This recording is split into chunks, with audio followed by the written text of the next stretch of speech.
Was macht ihr hier den ganzen Tag? Also wie sieht eure Routine aus? Ist überhaupt immer etwas zu tun oder sitzt ihr zum Teil auch nur am Lagerfeuer und trällert ein paar Lieder? Also nein, Lieder haben wir noch nicht gesungen. Gestern hatten wir mit dem Aufbau des Unterschlupfs zu tun und mit der Feuerstelle und halt die ganze Zeit muss jemand Wasser holen und so.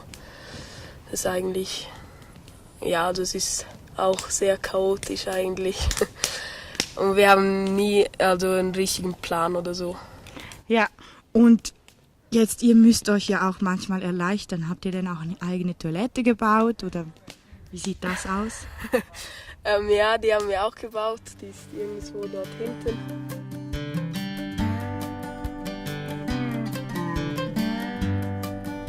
Wir wollen die jungen Leute hier für die Natur begeistern. Wir wollen ihnen ein bisschen auch beibringen, wie man in der Natur sich aufhalten soll, was man dort so machen kann, wie man einen Unterschlupf baut.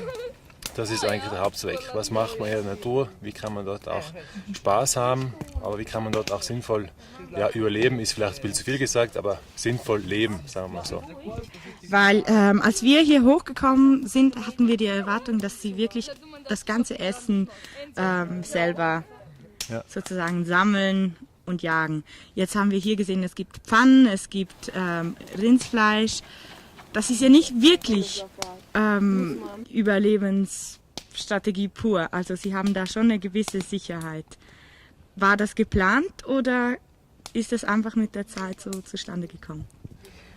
Zum Teil war es geplant, zum Teil haben wir einfach auch sagen müssen, okay, wenn wir hier wirklich 4-5 Tage leben wollen, dann müssen wir ein paar Zugeständnisse machen. Und ich glaube, das ist auch nur ein erster Schritt für eine weitere Woche oder auch für das Weiterleben der Schüler, wo sie dann wirklich versuchen, auch aus dem Wald zu leben. Jetzt haben wir Herbst, wir haben vielleicht noch ein paar Pilze.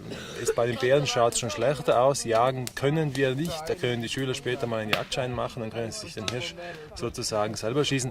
Aber wir müssen jetzt einfach ein paar Zugeständnisse machen, weil sonst könnten wir eigentlich nicht sinnvoll überleben. Also wir könnten ein paar Gräser essen, wir könnten ein paar Früchte essen, aber davon würden wir nicht satt. Und ich glaube, es wird die Freude an der ganzen Woche schon sehr stark vermindern. Wir haben gestern 3 Stunden für uns Essen gebraucht. Also wenn man dann Hunger hat, wird das schon spannend. Ist jetzt für einen Außenstehenden vielleicht nicht so ganz nachvollziehbar. Auch in der Nacht hier in der Unterkunft zu liegen ist sehr spannend, weil man natürlich sehr viele Laute hört, die man unten im Dorf nie hören würde.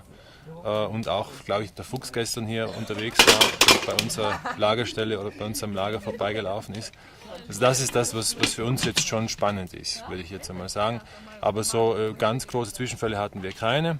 Die Stimmung war gestern und heute sehr gut, auch obwohl es die ganze Zeit geregnet hat. Das muss man ja mal schauen. Also wir haben oft Probleme, Schüler überhaupt zu motivieren, in die freie Natur zu gehen. Und diese Schüler machen es freiwillig, sogar wenn es regnet. Und schimpfen da überhaupt nicht drüber, sondern versuchen einfach das Beste daraus zu machen.